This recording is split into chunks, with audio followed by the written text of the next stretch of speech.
હા બેટા, હવે આપણે મધ્યકની બીજી રીત વર્ગીકૃત માહિતીની જોઈએ. રકમની અંદર આપેલા હશે, વર્ગ આપેલી હશે, આવૃત્તિ આપેલી હશે. વર્ગ લખીએ 90 થી 94, 85 થી 89, 80 થી 84, 75 થી 79, 70 થી 74, 65 થી 79. આ રીતે વર્ગ આપેલા છે. આવૃત્તિ જોઈએ 1, 4, 8, 12, 6 અને 6 31,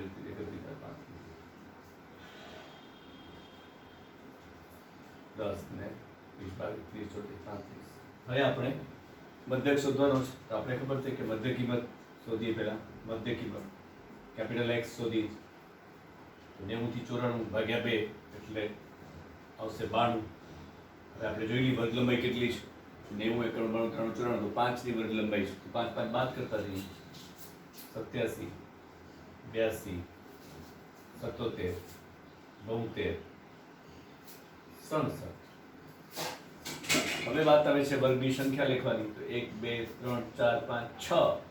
હવે આપણે પહેલા જોઈ ગયા હતા કે જ્યારે વર્ગની સંખ્યા એકી હોય ત્યારે સમાન વર્ગ સંખ્યા ઉપરથી લેવાની, સમાન વર્ગ સંખ્યા નીચેથી લેવાની, અને વચ્ચે રહેલો વર્ગ છે મધ્યક વર્ગ છે. પણ જ્યારે સંખ્યા બેકી હોય 2, 4, 6, 8, 10, 12, 14, 16, 18, 20, તો શું કરવાનું? તો પણ નિયમ તો એ જ છે કે ઉપરથી અને નીચેથી નીચેથી સમાન વર્ગ લઈ લેવાના. પણ વચ્ચે જે બે વર્ગ વધે એ બે વર્ગમાંથી આપણે મધ્યક વર્ગ કયો છે એ શોધવાનો છે. દાખલા તરીકે આપણે જોઈએ તો આમાં 6 વર્ગ છે, તો આપણે 2 આ લીધા. હવે 2 વર્ગ વધ્યા, તો 2 વર્ગમાંથી કયો વર્ગ મધ્યક વર્ગ લેવો? તો એવું કહેવાય છે કે જ્યારે 2 વર્ગમાંથી જે વર્ગની આવૃત્તિ વધારે હોય, રકમમાં આપેલી આવૃત્તિ વધારે હોય, એ વર્ગને, આની આવૃત્તિ વધારે છે તો આ વર્ગને મધ્યક વર્ગ તરીકે લેવામાં આવે છે. જ્યારે બેકી સંખ્યા હોય ત્યારે ભાગલા પાડી નાખીએ. 6 હોય તો 2 ઉપર 2 નીચે, પછી વચ્ચે 2 વર્ગ રહેશે, અને 2 વર્ગમાં જેની આવૃત્તિ, રકમમાં આપેલી આવૃત્તિ જો વધારે હોય તો એ વર્ગને મધ્યક વર્ગ તરીકે લેવામાં આવે છે. એટલે x સ્મોલ x ની અહીંયા 0, +1, +2, +3, -1, -2. હવે f ગુણ્યા x, તો 1 ગુણ્યા 3 એટલે +3, 4 દુ 8, 8, 0, -6, -8. સિગ્મા fx બરાબર, તો જોઈએ આપણે 8 ને 8, 16 ને 3 સમાન નિશાનનો સરવાળો. 16 ને 3 19, અને 6 ને 12 14, -14, બરોબર ને? 8 ને 6 14, 9 14. તો હવે મોટી સંખ્યા છે 19 અને નાની સંખ્યા 14 છે. મોટા નાની બાદ કરી, 9 માંથી 4, 19 માંથી 4, 14 જાય તો 5. નિશાની મોટી સંખ્યાની 19 ની આગળ પ્લસ, તો અહીંયા પ્લસ આવશે. તો જ્યારે અહીંયા પ્લસ આવે ત્યારે કઈ ચિંતાનો વિષય આવતો જ નથી. પણ જ્યારે માઇનસ આવે ત્યારે અહીંયા બાદબાકી કરવાની. સૂત્ર મૂકી દઈએ. x બાર બરાબર am પ્લસ સિગ્મા fx છેદમાં n ગુણ્યા i, જ્યાં am બરાબર જે મધ્યક વર્ગ છે એની મધ્ય કિંમત 77, પછી સિગ્મા fx આપણે શોધ્યો 5, પછી n બરાબર છે આવૃત્તિનો કુલ સરવાળો 35, અને i કેટલી છે? i બરાબર 5. બસ હવે આપણે કિંમત મૂકીએ. m બરાબર છે 77 વત્તા સિગ્મા fx છે 5, n બરાબર 35, અને અહીંયા 5. 77 વત્તા પચું 25 થઈ જશે છેદમાં 35. 25 ભાગ્યા 35 કરીને આપણે 25 ભાગ્યા 35 0.71 મતલબ બરાબર 77.71. જવાબ 77 વત્તા 0.71. 71 77.71 જવાબ। તો બહુ ઈઝી, જ્યારે બેકી સંખ્યા આપેલી હોય ત્યારે વર્ગની સંખ્યા તો સમાન જ લેવાની, પણ વચ્ચે બે વર્ગ છે, એમાંથી જે વર્ગની આવૃત્તિ વધારે હોય, આની 8 છે એની 12, તો આ વર્ગ છે એ મધ્ય વર્ગ તરીકે આવે છે, પછી પ્લસ 1 2 3 માઇનસ 1 2 3 8 8 માઇનસ 6 માઇનસ 7 19 અને 5 સિગ્મા fx છે 5 am બરાબર 77 n બરાબર 35 અને i બરાબર અહીંયા 5। ક્લિયર? બીજો દાખલો જોઈએ।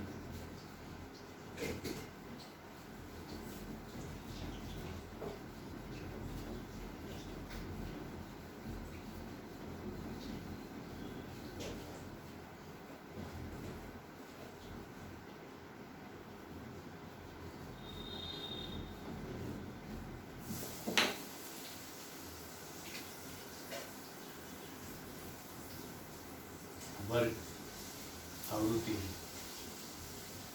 f 80 થી 89 70 થી 79 60 થી 79 50 થી 59 40 થી 49 30 થી 39 20 થી 29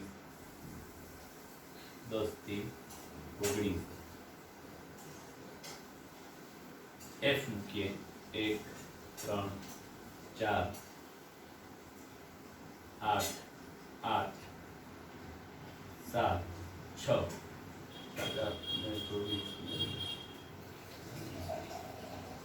n બરાબર 40 9 ને 16 ને 24 ને 32 ને 36 ને 39 40। હવે આપણે મધ્ય કિંમત શોધી, મધ્ય કિંમત તો x શોધી 80 વત્તા 89 ભાગ્યા 2 એટલે 84.5, 80 વત્તા 89 ભાગ્યા 2 એટલે 84.5, 84.5 પછી 10 10 ની વર્ગ લંબાઈ છે 74.5, 64.5, 54.5, 44.5, 29.5, 24.5, 14.5 અહીં સુધી આપણે કરી, બરોબર। હવે આપણે x શોધવાનો, સ્મોલ x વર્ગ લખી લઈએ। 1 2 3 4 5 6 7 8 બેકી સંખ્યા છે એટલે આપણે ખબર છે કે 3 ઉપરથી 3 નીચે, પણ તમને પ્રશ્ન થશે કે બે વર્ગની સંખ્યા સમાન હોય તો શું કરવું? તો તમે કોઈ પણ એક વર્ગને મધ્ય વર્ગ તરીકે લઈ શકો છો। આની અંદર એવું જ છે કે અહીંયા આપણે 8 છે તો 3 અહીંયા 3 નીચે બે સંખ્યા, તો બે વર્ગ છે ની સંખ્યા સમાન છે, આવૃત્તિ સમાન છે। જ્યારે આવૃત્તિ સમાન હોય ત્યારે કોઈ પણ એક વર્ગને તમે મધ્યક વર્ગ તરીકે લઈ શકો છો। તમે આ પણ લઈ શકો છો, આ લઈ શકો છો, બંનેના દાખલા તમારા જવાબ અલગ આવશે, પણ આ રીતે તમે કરી શકો છો। આ પ્રશ્ન તમને ઊભો થયો જ હશે કે આવૃત્તિ સમાન હોય પણ દાખલા કે બે વર્ગ સરખા હોય તો બે વર્ગની આવૃત્તિ સરખી હોય તો કોઈ પણ એક વર્ગની આવૃત્તિ તમે લઈ શકો છો। દાખલા કે આપણે આને લઈએ, આ લઈએ, અહીંયા આવશે 0 +1 +2 +3 -1 -2 -3 -4। જે વર્ગની આવૃત્તિ વધારે હોય એ વર્ગ મધ્યક વર્ગ તરીકે લેવો, પણ આપણે અહીંયા બે વર્ગમાં બંનેની આવૃત્તિ સરખી છે તો કોઈ પણ એક લઈ શકો। તમે આ લઈ શકો ને આ લઈ શકો। હવે f ગુણ્યા x તો +3 +6 +4 0 -8 -14 -18 -12 સિગ્મા fx બરાબર સરવાળો કરીએ તો 6 + 13 થશે, પછી 30 44 52 ફરીથી કરી જોઈ 8 14 52 બરોબર। 52 માંથી આપણે મોટી સંખ્યા નાની સંખ્યા બાદ કરવાની છે, કેટલી બાદ કરવાની છે? 13, 39 આવશે। તો અહીંયા 39 જવાબ છે, પણ નિશાની કઈ આવશે? મોટી સંખ્યાની, કે -52 છે, મોટી સંખ્યાની આગળ માઈનસ, તો -39 આવશે, એટલે અહીંયા બાદ બાકી થશે, બરોબર। હવે આપણે સૂત્ર મૂકીએ x બાર બરાબર am plus sigma F x છેદમાં એન ગુણ્યા આઈ, જ્યાં એમ બરાબર મધ્યક વર્ગ આ છે, કઈ આવશે 54.5, સિગ્મા એફ એક્સ બરાબર -39, એન બરાબર છે 40 અને આઈ બરાબર છે વર્ગ લંબાઈ 10. કિંમત મૂકી દઈએ 54.5 પ્લસ -39 છેદમાં 40 ગુણ્યા 10, નીચે કાંઈ નથી લે 54.5 પ્લસ 39 ગુણ્યા 10 એટલે 390 -390 ભાગ્યા 40 કરવાના છે. 390 ભાગ્યા 40 9.75 390 ભાગ્યા 40 9.75. હવે અહીંયા પ્લસ માઇનસ માઇનસ છે, અહીંયા માઇનસ છે તો અહીંયા બાદબાકી થશે, એટલે 54.5 માઇનસ 9.75 એટલે આવશે 44.75. ફરીથી જોઈએ 54.5 માઇનસ 9.75 44.75 એ જવાબ. તો આ રીતે 3 પ્રકારની વિવિધતા મધ્યકની પહેલી રીતમાં રહી છે. હજી આ પહેલી જ રીત જોઈએ છે, બીજી રીત બાકી છે. બીજી રીત આપણે પછી શીખશું, કારણ કે બે રીત ભેગી થઈ જશે. કોઈ પણ એક રીતે તમે ચોપડીમાંથી કરી શકો છો. આ રીત મને સરળ લાગી, તમને સરળ લાગે એટલા માટે મૂકી. બીજી રીતમાં સૂત્ર બદલી જાય છે અને થોડું કોષ્ટક બદલી જાય છે. તો સૌથી પહેલા મધ્યક શોધતી વખતે વર્ગ અને આવૃત્તિ રકમમાં આપેલા હશે, પછી એના બધી મધ્ય કિંમત શોધવાની, પછી એકી કે બેકી સંખ્યા ગણવાની. તો 1 2 3 4 5 6 7 8 છે તો બેકી સંખ્યા છે. તો 2 3 ઉપરથી 3 નીચે એટલે 6, વચ્ચે 2 વર્ગ વધે. હવે એમાંથી જેની આવૃત્તિ વધારે હોય એ મધ્યક વર્ગ. આ બેમાં આવૃત્તિ સરખી છે 8 8, તો કોઈ પણ વર્ગ મધ્યક વર્ગ તરીકે લઈશું. આને લીધું તો અહીંયા 0 1 2 3 -1 2 3 4, પછી f ગુણ્યા x એટલે 1 ગુણ્યા 3 એટલે 3, 3 ગુણ્યા 2 એટલે 6, 4 ગુણ્યા 1 એટલે 4, 0, 8 ગુણ્યા માઇનસ એટલે -8, 7 દુ -14, 6 -18 અને 3 ચોક -12, 8 × 10 14 અને 22 સુધી 2 3 4 5 52 અને 39 -39. પછી am plus sigma fx n ગુણ્યા i. તો આ રીતે આપણું સૂત્ર થઈ ગયું. તો આ રીતે આપણે મધ્યકની પહેલી રીત આખી શીખી ગયા. હવે કેટલીક વાર એવું થાય છે કે દાખલા ભલે અલગ અલગ જ પૂછાય છે મધ્યક અને મધ્યસ્થના, પણ ઘણી વાર એવું થાય કે એક જ રકમમાંથી મધ્યક અને મધ્યક શોધવાની વાત થાય છે. તો આપણે જરાક ધ્યાન રાખવું પડે અને આપણે અલગથી દાખલો એ કરવો પડે. પણ એવું ક્યારેક જ થાય છે, બહુ જનરલી થતું નથી. બધાના અલગ અલગ દાખલા આવે છે. એ દાખલા તરીકે આપણે કેવો જોઈએ દાખલો કે મધ્યક અને મધ્યસ્થ શોધો. આવું બનતું નથી, પણ ક્યારેક બને તો આપણે ખબર હોવી જોઈએ. વર્ગ આવૃત્તિ f અહીંયા આવ્યા છે 80 થી 84, 75 થી 79, 70 થી 74, 65 થી 79, 60 થી 64. આ રીતે આપેલું છે. આવૃત્તિ જોઈએ આપણે 1 9 11 3 11 20 23 ને n બરાબર 25, 10 ને 11 14 n બરાબર 25. હવે પહેલા આપણે મધ્યક શોધી. તો મધ્યક અને મધ્યસ્થ બને શું? તો પહેલા આપણે સંચય આવૃત્તિ શોધીએ, મધ્યસ્થ શોધીએ, cf શોધીએ. તો શું છે? 25 છે. 25 માંથી 1 જાય એટલે 24, 24 માંથી 9 જાય, 15 માંથી 11 જાય, 4 માંથી 3 જાય એટલે 1. બરોબર. હવે એ સૂત્ર મૂકીએ તો મધ્યસ્થ બરાબર n/2 ની સંખ્યા જે વર્ગમાં સમાયેલી હોય તે વર્ગ. n બરાબર 25 છે તો ભાગ્યા 2 એટલે આવશે 12.5મી સંખ્યા જે વર્ગમાં છે. 12.5 જોવાનું આમાં સમાયેલો છે. તો આ વર્ગ છે એ મધ્યસ્થ વર્ગ થઈ ગયો. એનો મધ્યસ્થ વર્ગ 70 થી 74. બરોબર. એ બીજું સૂત્ર આપણે જોઈએ તો મધ્યસ્થ બરાબર L plus n/2 minus CF છેદમાં FM ગુણ્યા I. L એટલે નિમ્ન સીમા 70 છે 69.5 n/2 આપણે શોધ્યા 12.5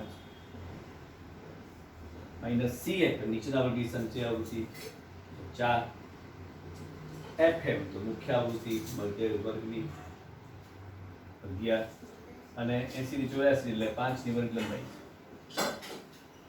69.5 12.5 માઇનસ 4 8.5 ગુણ્યા 5 69.5 એનું લેમ 8.5 ગુણ્યા 5 42.5 ભાગ્યા 11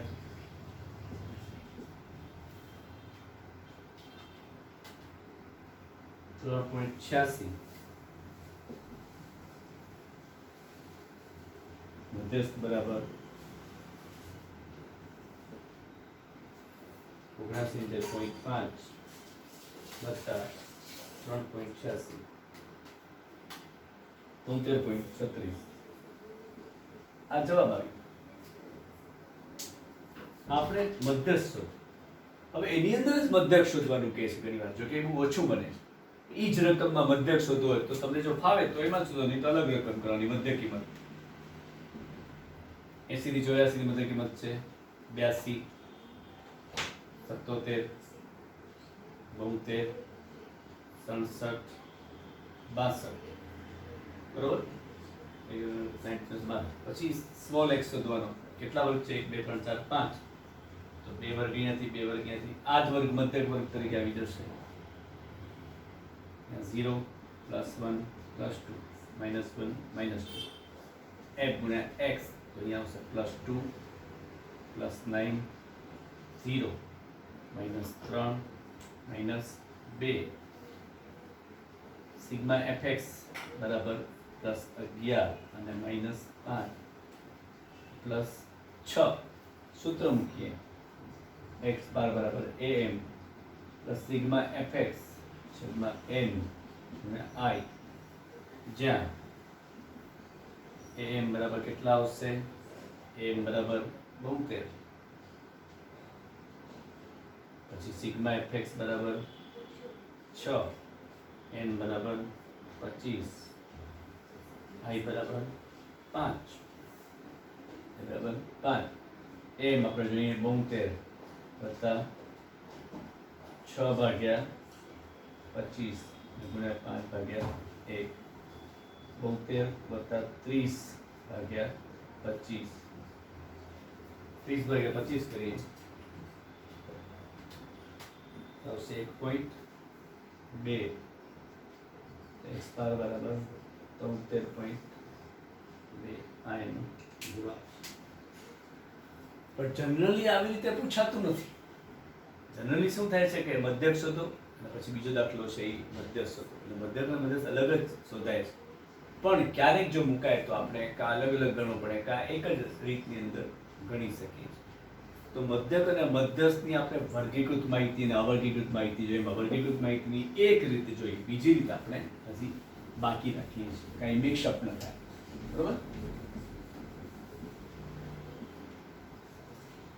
હવે તમને હું મધ્યક અને મધ્યસ્થ બંનેના દાખલા આપું છું. અવર્ગીકૃત માહિતી ઉપરથી મધ્યક અને મધ્યસ્થ હતો ને વર્ગીકૃત માહિતી ઉપરથી મધ્યક અને મધ્યસ્થ. મેં ઘરેથી ટ્રાય કરી લીધું.